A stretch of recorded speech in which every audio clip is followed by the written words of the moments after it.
Hello student. তো আমরা পড়ছিলাম ক্লাস 11-এর রাসায়নিক তাপগতিবিদ্যা চ্যাপ্টার, যেখানে আমরা বিভিন্ন সিস্টেমের ক্ষেত্রে তাপ এবং কার্য কিভাবে বার করতে হয় সেগুলো জানছিলাম।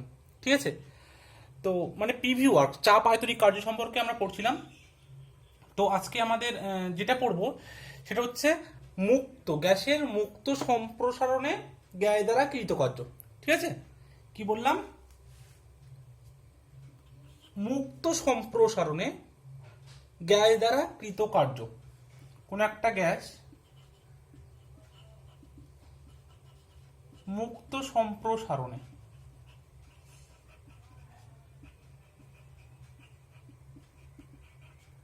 গ্যাসের মুক্ত সম্প্রসারণে, দেখো এই যে মুক্ত সম্প্রসারণ, তার মানে কি?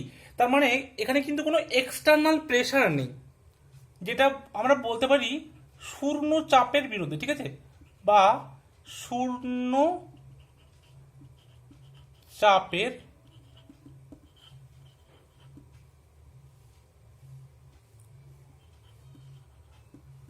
বিরুদ্ধে। যেহেতু বলছে যে মুক্ত সম্প্রসারণ মানে কি? বাইরের থেকে কোনো প্রেসার নেই, এক্সটার্নাল প্রেসার জিরো, সেটা হচ্ছে মুক্ত সম্প্রসারণ, শূন্য চাপের বিরুদ্ধে গ্যাস দ্বারা কৃতকার্য। গ্যাস দ্বারা কৃত কার্য। দেখো, গ্যাসের মুক্ত, আমরা যে কোনো জিনিসের ওয়ার্কের সূত্র আমরা কি বলেছি?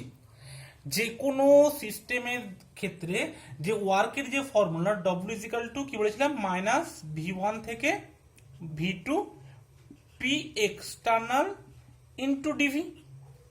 এবার দেখো, যেহেতু বলেছে এখানে মুক্ত সম্প্রসারণ, মানে কি সেক্ষেত্রে মুক্ত সম্প্রসারণের ক্ষেত্রে পি এক্সটার্নালের মান কত হবে? পি এক্সটার্নাল মান 0, তাহলে সেক্ষেত্রে ডব্লিউটা কত হবে? W is equal to 0। বোঝা গেল কি বলছি? যেহেতু মুক্ত সম্প্রসারণ, সেই জন্য এখানে এক্সটার্নাল প্রেসারটা 0, আর এক্সটার্নাল প্রেসার 0 হওয়ার জন্য ডব্লিউ মানটা 0 হবে।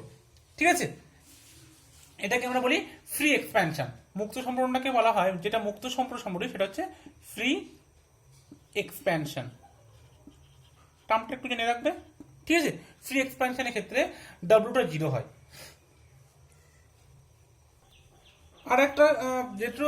আরেকটা আছে, যেটা হচ্ছে তোমার অ্যাডিয়াবেটিক। ঠিক আছে, অ্যাডিয়াবেটিক প্রসেস, যেটাকে আমরা বাংলাতে রুদ্ধতাপীয় প্রক্রিয়া বলি। তো রুদ্ধতাপীয় প্রক্রিয়ার ক্ষেত্রে দেখো কি হয়। রুদ্ধতাপীয় প্রক্রিয়া, এখানে যে ওয়ার্ক মানে কি?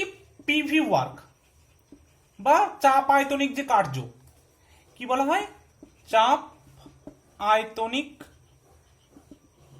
কার্য। তো এই যে রুদ্ধতাপীয় প্রক্রিয়ার ক্ষেত্রে যে চাপ আয়তনিক কার্যটা কি ব্যবহার করা হয়, সেটার সূত্র হচ্ছে PV gamma is equal to constant. এটাকে আমরা কি ধরতে পারি? K. PV gamma is equal to constant, যেখানে গামাটা কি? গামাটা তোমরা পড়েছো সিপি বাই সিভি। বোঝা গেল? দেখো এখানটায় মোলার স্পেসিফিক হিট ক্যাপাসিটি, যেটাকে আমরা নর্মালি সিপি বাই সিভি আকারেও কিন্তু লিখতে পারি।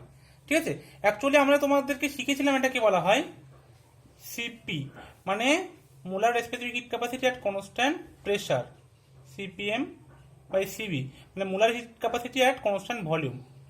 এই আকারে লেখা হয় বা এরকম আকারে লেখা হয়, যে জাস্ট সিপি বাই সিভি বা সিপিএম বাই সিপিএম, একই দুটো। ঠিক আছে, দুটো কিন্তু একই গামাটা। ঠিক আছে, একটা হচ্ছে স্থির চাপে স্পেসিফিক মোলার হিট ক্যাপাসিটি, একটা হচ্ছে স্থির আয়তনে স্পেসিফিক মোলার হিট ক্যাপাসিটি। বুঝে গেল কি বললাম?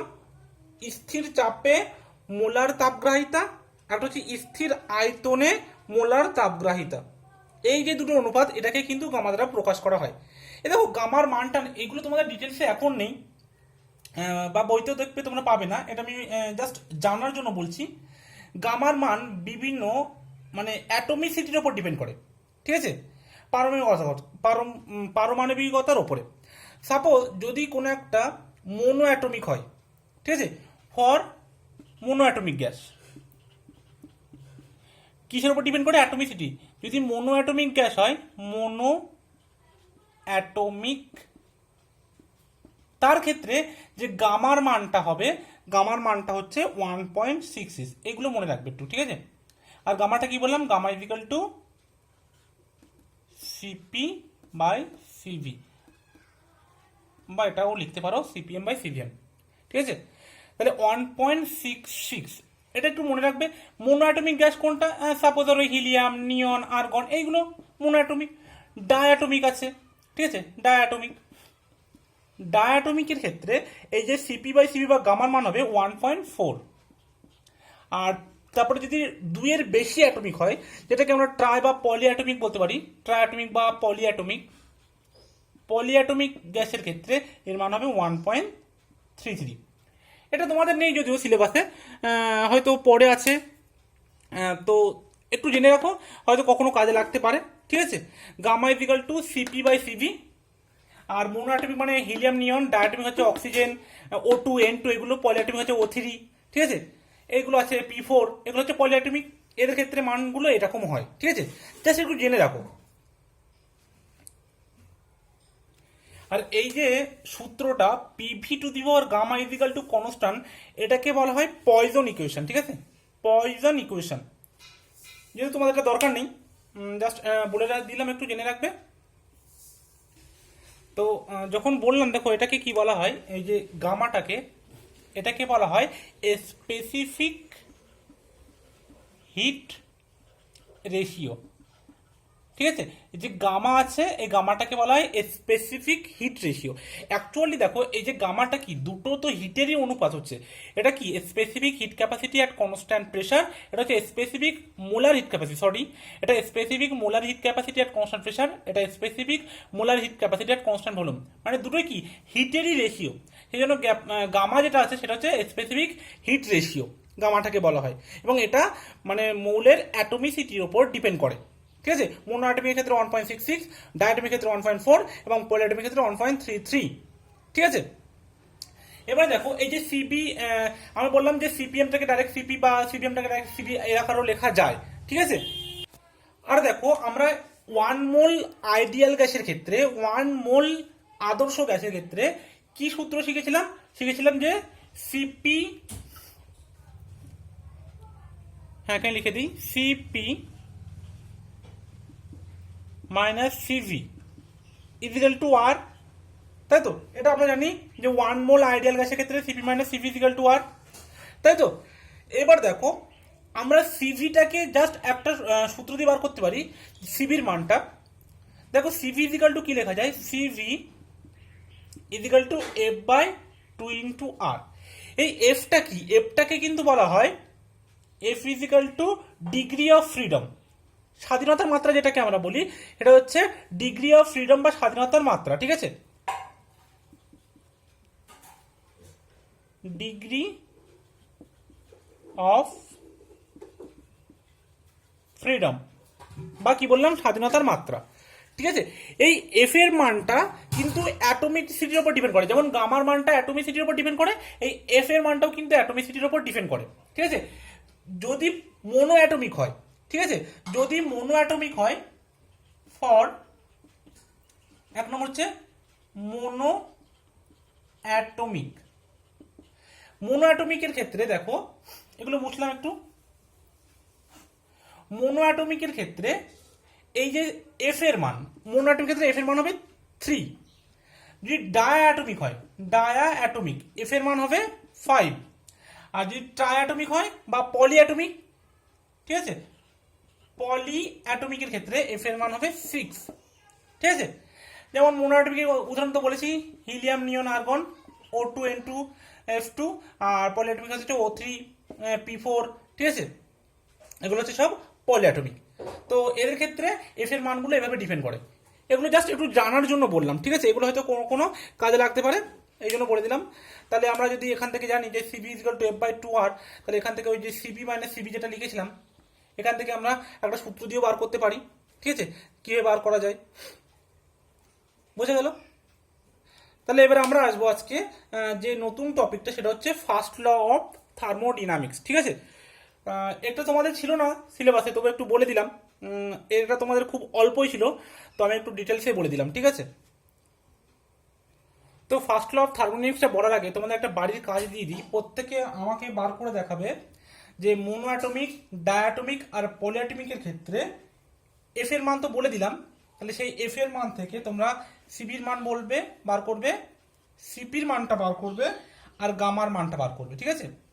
মোনোঅ্যাটমিক, ডায়াটমিক আর পলিঅ্যাটমিক ক্ষেত্রে এফ, সিভি, সিপি আর গামা এই মানগুলো বার করে আমাকে দেখাবে, ঠিক আছে। এটা কিন্তু হোম টাস্ক থাকলো। এবার সবাই হেডিং দাও ফার্স্ট ল অফ থার্মোডাইনামিক্স। তো সবাই হেডিং দাও তাপগতিবিদ্যার প্রথম সূত্র। দেখো, তাপগতিবিদ্যার যে প্রথম সূত্র, এটা কিন্তু প্রকৃতপক্ষে শক্তি সংরক্ষণ সূত্রের একটা নামান্তর, ঠিক আছে। আমরা শক্তি সংরক্ষণ সূত্রটা কি জানি, যে শক্তি কি অবিনশ্বর, শক্তিকে সৃষ্টি বা ধ্বংস করা যায় না, শক্তিকে এক রূপ থেকে অন্য রূপে রূপান্তর করা যায়, ঠিক আছে।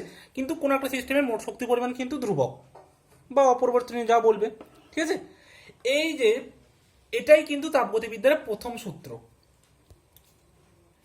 দেখো, যেহেতু তাপগতিবিদ্যার প্রথম সূত্র অনুসারে বা শক্তি সংরক্ষণ সূত্র অনুসারে শক্তিকে সৃষ্টি বা ধ্বংস করা যায় না, কিন্তু শক্তিকে এক রূপ থেকে অন্য রূপে রূপান্তর করা যায়।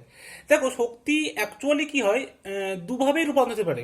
কোনো একটা শক্তি আমি যদি প্রয়োগ করি, হয় সেখানে কার্য হবে, নাহলে তাপ উৎপন্ন হবে, ঠিক আছে। কি বললাম, হয় তাপ উৎপন্ন হবে, নইলে কার্য হবে।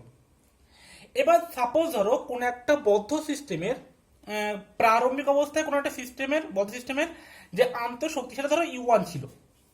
এবার সেখানে আমি কি করলাম, কিউ পরিমাণের তাপ সেখানে আমি দিলাম। এবার কিউ পরিমাণ তাপ যদি দিই, তাহলে যেহেতু সিস্টেমটা বদ্ধ সিস্টেম, তাহলে সে কি হবে, পুরো তাপটাই অ্যাবজর্ব করবে বা শোষণ করবে। তার ফলে কি হবে, যে আন্তঃশক্তি যেটা ছিল প্রথমে U1, সেটা বৃদ্ধি পাবে। কত পরিমাণ বৃদ্ধি হবে না, যে পরিমাণে আমি তাপ দিয়েছি সেই পরিমাণ বৃদ্ধি পাবে, ঠিক আছে। হিট দিলাম। এবার আমি যদি হিট না দিয়ে আমি ওখানে আবার কার্য করি, W1 পরিমাণ কোনো ধরো, বা সাপোজ W1 পরিমাণ কার্য করলাম, ঠিক আছে। মানে প্রথমে আমি হিট দিয়েছিলাম, সেখানে আমি আবার W পরিমাণ কার্য করলাম, তাহলে সেই যে আন্তঃশক্তিটা U1 প্লাস কিউ ছিল, সেই কার্যটা কি হবে, পুরোপুরি আবার আন্তঃশক্তিতে রূপান্তরিত হবে। তখন যে আন্তঃশক্তিটা হবে, এটা কি হবে, U1 plus Q plus W। এবং এটার পুরোটার মান আমি ধরে নিলাম যে U2। তার মানে কি, U2 ইজিক্যাল টু আমরা কি লিখতে পারি, U1 plus Q plus W। যেহেতু তাপগতিবিদ্যার প্রথম সূত্র অনুসারে বা শক্তি সংরক্ষণ সূত্র অনুসারে শক্তির মানে রূপান্তর দুটোভাবে করতে পারে, হয় তাপ নইলে কার্য। তাহলে সেই অনুসারে আমরা যদি তাপ দিই, সেটা যদি বদ্ধ সিস্টেমের ক্ষেত্রে হয়, তাহলে সেই পুরো তাপটা শোষিত হবে। বা যদি আমরা কার্য করি, সেই কার্যটাও কিন্তু সেই সিস্টেমের উপর কার্য করবে এবং সেখানে আন্তঃশক্তিটা বৃদ্ধি করবে। যার ফলে কি হবে, যেটা প্রাথমিক আন্তঃশক্তি ছিল সাথে সাথে সেগুলো যোগ হবে, এবং অন্তিম আন্তঃশক্তিটা যদি U2 হয়, তাহলে U2 ইজিক্যাল টু আমরা লিখতে পারি U1 plus Q plus W, বা U2 minus U1 is equal two আমরা কি লিখতে পারি, কিউ প্লাস W। এই U2 মাইনাস U1টা কি জানি, এটা হচ্ছে আন্তঃশক্তি পরিবর্তন, বা যেটাকে আমরা ডেল্টা ইউজ লিখি, কিউ প্লাস W। এটাই যে বার হলো, এটাই কিন্তু হচ্ছে তাপগতিবিদ্যার প্রথম সূত্রের গাণিতিক রূপ। কি বললাম, তাপগতিবিদ্যার প্রথম সূত্রের গাণিতিক রূপ। আর এই ডেল্টা ইউটা কি, ডেল্টা ইউটা হচ্ছে আন্তঃশক্তির পরিবর্তন, ঠিক আছে। মানে কোন একটা বদ্ধ সিস্টেমের আন্তঃশক্তির পরিবর্তনটাকে আমরা লিখতে পারি সিস্টেম দ্বারা শোষিত তাপ প্লাস সিস্টেমের উপর কার্য। এই জন্য কিন্তু দুটো পজিটিভ হয়েছে, কারণ আমরা বলেছিলাম যে কিউটা কখন পজিটিভ হবে, কখন নেগেটিভ হবে, ডব্লুটা কখন পজিটিভ হবে, কখন নেগেটিভ হবে। দুটো কিন্তু সিস্টেমের উপর হচ্ছে। এটা সিস্টেম দ্বারা শোষিত তাপ, মানে সিস্টেমের এনার্জি বৃদ্ধি পাচ্ছে। ডব্লুটা কি, ডব্লু সিস্টেমের ওপর সম্পাদিত কার্য, মানে কি সিস্টেমের এনার্জি বৃদ্ধি পাচ্ছে দুটো ক্ষেত্রেই, সেই জন্য দুটো পজিটিভ, সেই জন্য delta U equal to Q plus W, ঠিক আছে। এটা হচ্ছে তোমার তাপগতিবিদ্যার প্রথম সূত্রের গাণিতিক রূপ। এবার দেখো, বিভিন্ন প্রক্রিয়ার ক্ষেত্রে তাপগতিবিদ্যার যে প্রথম সূত্রের প্রয়োগ, সেটা দেখো কিভাবে হয়। তো দেখো, এটা যদি এই পরিবর্তনটা যদি ক্ষুদ্র হয়, আমি বলেছিলাম কি ডেল্টাকে আমরা ডি হিসেবে লিখতে পারি, তাহলে D U is equal to del Q plus del W. বোঝা গেল, মানে ক্ষুদ্র পরিবর্তন D U is equal to del Q plus del W, এটাকে কিন্তু এই আকারেও লেখা যায়, ঠিক আছে। এটা হচ্ছে মেন ইকুয়েশন। আবার দেখো, যদি আমরা চাপ আয়তনিক কার্য ধরি, প্রেসার ভলিউম ওয়ার্ক, সেক্ষেত্রে কি হবে, এই ডব্লুটা কিন্তু আবার চেঞ্জ হবে, কারণ সেক্ষেত্রে ডব্লুটা ইজিক্যাল টু কি জানি, W is equal to minus V1 থেকে ভি2 পি এক্সটার্নাল ইন্টু ডিভি। সেই চাপ আয়তনিক কার্য যদি কোনো একটা সিস্টেমের ক্ষেত্রে শুধুমাত্র চাপ আয়তনিক কার্য হয়, সেক্ষেত্রে ডেল ইউটা আমরা লিখতে পারবো, del U is equal to Q লিখবো, আর ডব্লু জায়গায় লিখবো মাইনাস ভি1 থেকে ভি2 পি এক্সটার্নাল ইন্টু ডিভি, যেখানে শুধুমাত্র চাপ আয়তনিক কার্য সম্পাদিত হবে, ঠিক আছে, আর অন্য কোনো কার্য হবে না। সেক্ষেত্রে ডেল ইউটাকে আমরা এই ফর্মে কিন্তু লিখতে পারি। বুঝে গেল? ঠিক আছে, del equal to Q minus ভি1 টু ভি2 পি এক্সটার্নাল ইনটু ডিভি, এটা হচ্ছে তোমার শুধুমাত্র চাপ আয়তনিক কার্যের ক্ষেত্রে লিখতে পারি। এবার দেখো, যদি সিস্টেমটা নিঃসঙ্গ, এটা বললাম আমরা কি বদ্ধ সিস্টেমের ক্ষেত্রে, যদি সিস্টেমটা নিঃসঙ্গ সিস্টেম হয় সেক্ষেত্রে কি হবে, নিঃসঙ্গ সিস্টেমের ক্ষেত্রে আমরা কি জানি, তাপ বা কার্য কোনো কিছুই আদান প্রদান হয় না, তাই তো। নিঃসঙ্গ সিস্টেম মানে কি, সেখানে তাপ বা কার্যের কোনো বিনিময় হবে না, তাহলে সেখানে কিউটাও জিরো, ডাব্লুটাও জিরো। তাই নিঃসঙ্গ সিস্টেমের ক্ষেত্রে এই যে ডেল ইউ এর মানটা কিন্তু জিরো হবে। এই যে ডেল ইউ, আচ্ছা এটা ইউ কিন্তু, হ্যাঁ, ইন্টারনাল এনার্জি ইউ, এই যে ডেল ইউ এটা কিসের ক্ষেত্রে হবে না, নিঃসঙ্গ সিস্টেম, আইসোলেটেড যে সিস্টেম বলেছিলাম সেটা, ঠিক আছে, আইসোলেটেড সিস্টেম বা নিঃসঙ্গ সিস্টেমের ক্ষেত্রে ডেল ইউ এর মানটা জিরো, কারণ কি এখানে কিউ এবং ডব্লু এদের কোনো বিনিময় হয় না নিঃসঙ্গ সিস্টেমের ক্ষেত্রে, এদের প্রত্যেকটার মান জিরো হয়, তাহলে ডেল ইউ এর মানটাও কিন্তু জিরো হবে। ঠিক আছে, এবার আমরা আসবো বিভিন্ন প্রক্রিয়ার ক্ষেত্রে, বিভিন্ন যে তাপগতীয় প্রক্রিয়া আছে, রুদ্ধতাপীয়, চক্রীয়, ঠিক আছে, এই সমস্ত বিভিন্ন প্রক্রিয়ার ক্ষেত্রে কিভাবে ফার্স্ট লটা ভ্যারি হয়, ঠিক আছে, সেগুলো আমরা এবার দেখব। তার মধ্যে 1 নম্বর হেডিং দাও, রুদ্ধতাপীয় প্রক্রিয়া বা অ্যাডিয়াবেটিক যে সিস্টেমটা বলেছিলাম তার ক্ষেত্রে। আচ্ছা, তার আগে একটা জিনিস বলে দিই, যে কোন একটা আদর্শ গ্যাসের ক্ষেত্রে, আদর্শ গ্যাসের ক্ষেত্রে এই যে ইন্টারনাল এনার্জি বা আন্তঃশক্তি, এটা শুধুমাত্র টেম্পারেচারের উপরে ডিপেন্ড করে, এটা মনে রাখবে। আদর্শ গ্যাসের ক্ষেত্রে ইন্টারনাল যে এনার্জিটা, সেটা শুধুমাত্র টেম্পারেচারের উপর ডিপেন্ড করবে, এটা একটু মাথায় রাখবে, ঠিক আছে। সেক্ষেত্রে যদি টেম্পারেচারটা বৃদ্ধি পায়, আপার অ্যারো মানে ইনক্রিজ বা বৃদ্ধি পায়, তাহলে ইন্টারনাল এনার্জিটাও বৃদ্ধি পাবে। টেম্পারেচার যদি ডিক্রিজ করে, ইন্টারনাল এনার্জিটাও ডিক্রিজ করবে, বা টেম্পারেচার যদি কনস্ট্যান্ট থাকে, তাই ইন্টারনাল এনার্জিটাও কনস্ট্যান্ট থাকবে। তবে সেটা কোন ক্ষেত্রে, শুধুমাত্র আদর্শ গ্যাসের ক্ষেত্রে, ঠিক আছে, এটা একটু মনে রাখবে।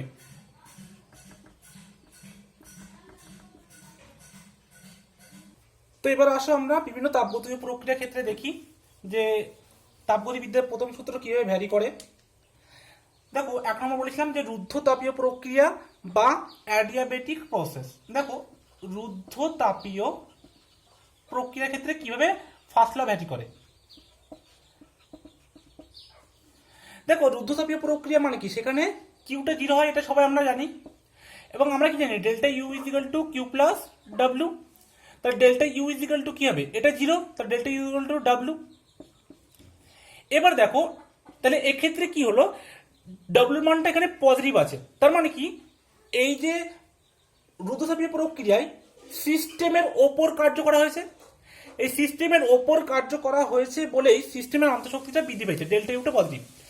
যদি যদি সিস্টেম দ্বারা কার্য হতো, সিস্টেম দ্বারা পরিবেশের উপর কার্য হলে তখন এই ডব্লুটা কিন্তু নেগেটিভ হতো, এবং যে ইন্টারনাল এনার্জি যে চেঞ্জটা, সেটাও কিন্তু নেগেটিভ হতো, মানে সেখানে ইন্টারনাল এনার্জিটা হ্রাস পেত। আর লোয়ার অ্যারো মানে হ্রাস পাওয়া, আর আপার অ্যারো মানে বৃদ্ধি পাওয়া, ঠিক আছে, এটা কিন্তু অনেকবার বলেছি। এটা হচ্ছে সিস্টেমের উপর কৃত কার্য হয়েছে, তাই ইন্টারনাল এনার্জি বৃদ্ধি পেয়েছে।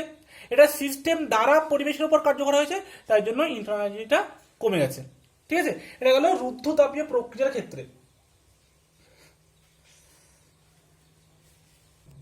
এবারে দেখো, যেহেতু সিস্টেমটা কি রুদ্ধতাপীয় প্রক্রিয়া, এই প্রক্রিয়ার ক্ষেত্রে যেহেতু তাপের কোনো আদান প্রদান হচ্ছে না, তাহলে সিস্টেমকে যদি কোনো রকমের কার্য করতে হয়, তাহলে তার কি করতে হবে, তার যে আন্তঃশক্তি আছে, সেই আন্তঃশক্তির বিনিময়ে কিন্তু কার্য করতে হবে। তার মানে কি, সেক্ষেত্রে তার আন্তঃশক্তি কিন্তু ডিক্রিজ করবে বা কমে যাবে, হ্রাস পাবে।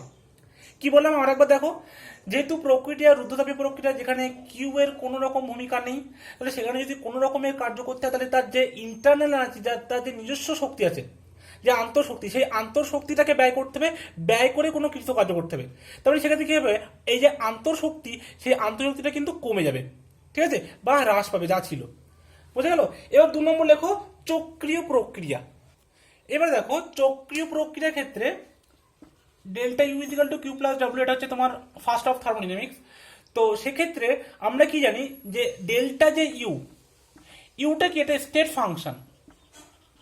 স্টেট ফাংশন হওয়ার দরুন এ শুধুমাত্র প্রাথমিক বা প্রারম্ভিক আর অন্তিম অবস্থার উপর ডিপেন্ড করে, পাথের উপর ডিপেন্ড করে না।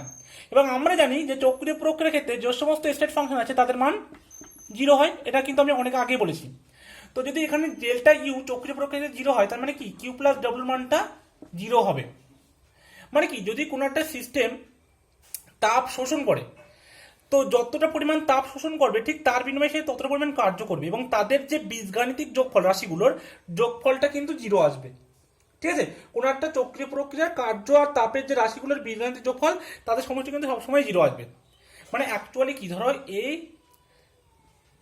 13 ক্যালোরি তাপ শোষণ করলো, তার বিনিময়ে -13 ক্যালোরি সাপোজও কার্য করলো, তার মানে কি 13 - 13 যদি যোগ করি তাহলে কি যোগফলটা 0 আসবে, সেটাই বলছে আর কি। ঠিক আছে, মানে এদের যেহেতু ডেল্টা ইউটা স্টেট ফাংশন এবং ডেল্টা ইউ এর মান 0 হবে চক্রীয় প্রক্রিয়া বা সাইক্লিক প্রসেসের ক্ষেত্রে, তো তাদের কিউ প্লাস ডব্লিউ এদের যোগফল সবসময় কিন্তু 0 আসবে।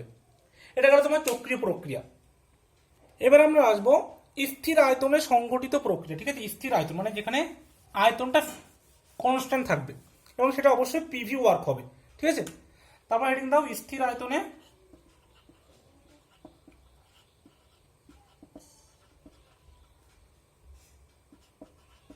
সংঘটিত প্রক্রিয়া, এবং প্রক্রিয়াটা অবশ্যই পিভি ওয়ার্ক হবে। ঠিক আছে, চাপ আয়তনিক কার্য, স্থির আয়তনে সংঘটিত প্রক্রিয়া। দেখো স্থির আয়তনে সংঘটিত প্রক্রিয়ার ক্ষেত্রে আমরা কি জানি, ফার্স্ট অফ আমরা delta equal to Q plus W, এবং পিভি ওয়ার্কের ক্ষেত্রে ডাব্লিউ ফর্মুলাটা কি বলেছিলাম, -v1 to v2 P external into DV বা ডেল ভি। যেহেতু বলেছে স্থির আয়তন, তাহলে কি ডিভিটা 0, তাহলে ডাব্লিউটা হচ্ছে 0। এবার দেখো তাহলে ডেল্টা ইউ ইজিক্যাল টু কি হচ্ছে, কিউ। এবার যেহেতু স্থির আয়তনে সেই জন্য এটা কি লিখবো আমরা, Q delta U is equal to Q plus 0, আর ডেল্টা ইউ ইজিক্যাল টু, আচ্ছা কিউটাকে একবার কিউ ভি লিখছি কারণ যেহেতু স্থির আয়তনে বলেছে, ভি যেটা লিখছে এটা, তো এটা হচ্ছে তোমার কনস্ট্যান্ট। ঠিক আছে, এই যে সাবস্ক্রিপ্টে ভি লিখছে এটা হচ্ছে কনস্ট্যান্ট বোঝাচ্ছে। ঠিক আছে, স্থির আয়তনে তাহলে delta U is equal to Q V, মানে কি কোন একটা সিস্টেম যত পরিমাণে তাপ শোষিত হবে ঠিক তার তত পরিমাণে ইন্টারনাল এনার্জিটা বৃদ্ধি পাবে, এটাকে বোঝাচ্ছে। এটা হচ্ছে স্থির আয়তনে সংঘটিত প্রক্রিয়া। তারপরে হেডিং দাও আদর্শ গ্যাসের মুক্ত সম্প্রসারণ। হেডিং দাও আদর্শ গ্যাসের মুক্ত সম্প্রসারণ। ঠিক আছে, আদর্শ গ্যাসের মুক্ত সম্প্রসারণ। ঠিক আছে, এটাও হচ্ছে পিভি ওয়ার্কের ক্ষেত্রে। দেখো তাহলে আবার আমরা এখানে কি জানবো, delta U is equal to Q plus W, আর যেহেতু বলেছে W is equal to minus v1 থেকে v2 P external into DV. দেখো যেহেতু বলেছে আদর্শ গ্যাসের মুক্ত সম্প্রসারণ, একটু আগে বলেছিলাম যে মুক্ত সম্প্রসারণের ক্ষেত্রে কি হয়, বাহ্যিক চাপ 0 হয়, মানে যে পি এক্সটার্নাল সেটার মান 0, তো সেক্ষেত্রে ডব্লুটা মান হচ্ছে 0। ঠিক আছে, এবং যেহেতু মুক্ত সম্প্রসারণ মানে বাইরে কোনো প্রেশার নেই, তো আদর্শ গ্যাসের মুক্ত সম্প্রসারণ একটা হচ্ছে তোমার রুদ্ধতাপীয় প্রক্রিয়া, মানে যেখানে কি কিউটা মানে সমষ্ণ প্রক্রিয়া। অ্যাকচুয়ালি আদর্শ গ্যাসের মুক্ত সম্প্রসারণ একটা সমষ্ণ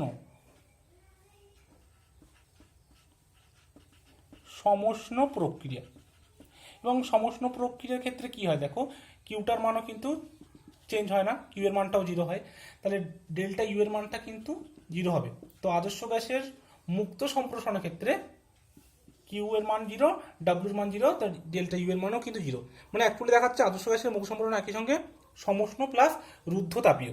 ঠিক আছে, কি বোঝা গেল কি বললাম? দেখো আর একবার বলছি, প্রথমে delta U is equal to Q plus W, তো যেহেতু পিভি ওয়ার্ক হচ্ছে তো ডব্লিউ মান পি এক্সপোনেন্ট ডিবি, যেহেতু মুক্ত সম্প্রসারণ এক্সটার্নাল প্রেসার 0 তাহলে ডব্লিউ মানটা 0। যেহেতু মুক্ত সম্প্রসারণ গ্যাসের সেহেতু সমষ্ণ প্রক্রিয়া, এবং বলেছিলাম যে সমষ্ণ মানে কি সেখানে টির মানটা 0, তাই তো। এবং আদর্শ গ্যাসের ক্ষেত্রে কি বলেছিল একটু আগে আমি বলেছিলাম, দেখো আদর্শ গ্যাসেরটা টেম্পারেচার ডিপেন্ডেন্ট।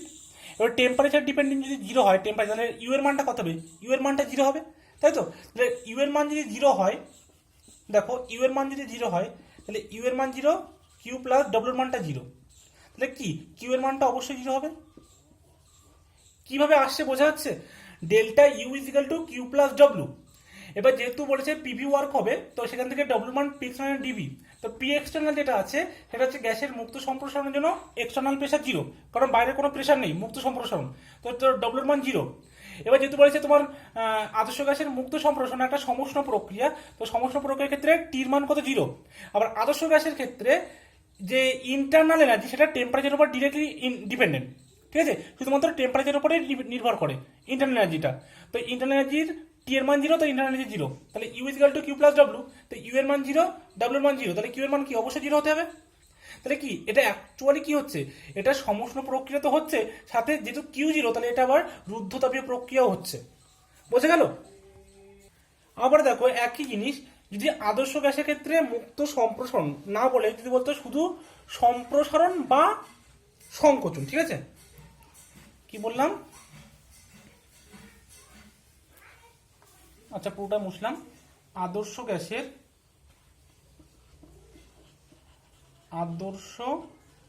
গ্যাসের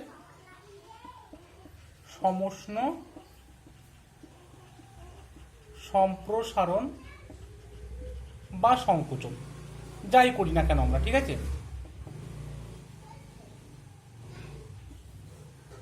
সেটা কি হবে? দেখো যেহেতু বলেছে সমষ্ণ, তো ডেল্টা ইউ এর মানটা কিন্তু 0 হবে।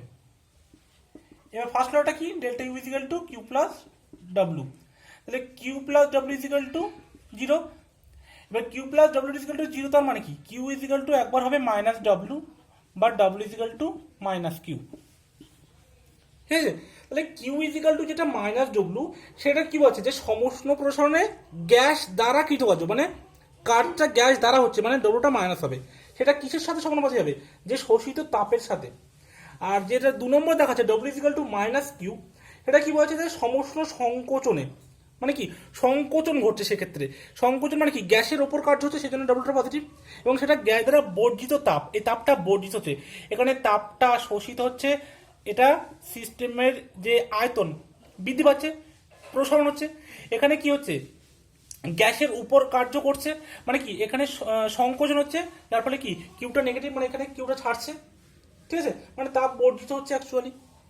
তো এটাই ছিল তোমার আজকে তাপগতিবিদ্যার প্রথম সূত্র, এবং প্রথম সূত্র থেকে মানে বিভিন্ন রকম প্রক্রিয়ার ক্ষেত্রে সেটা হচ্ছে চক্রীয় প্রক্রিয়া ছিল, রুদ্ধতাপীয় প্রক্রিয়া ছিল, স্থির আয়তনে সংগঠিত বিভিন্ন প্রক্রিয়া, ঠিক আছে, সবগুলো আজকে আলোচনা করে দিলাম। তো এটা তোমাদের আজকে এক্সামে জন্য খুবই ইম্পর্টেন্ট, ঠিক আছে। তো তাপগতিবিদ্যার প্রথম সূত্র সবাই ভালো করে পড়বে এবং খুবই ইম্পর্টেন্ট। আজকে এ পর্যন্ত থাকলো, নেক্সট দিন আমরা আবার নতুন টপিক আলোচনা করব।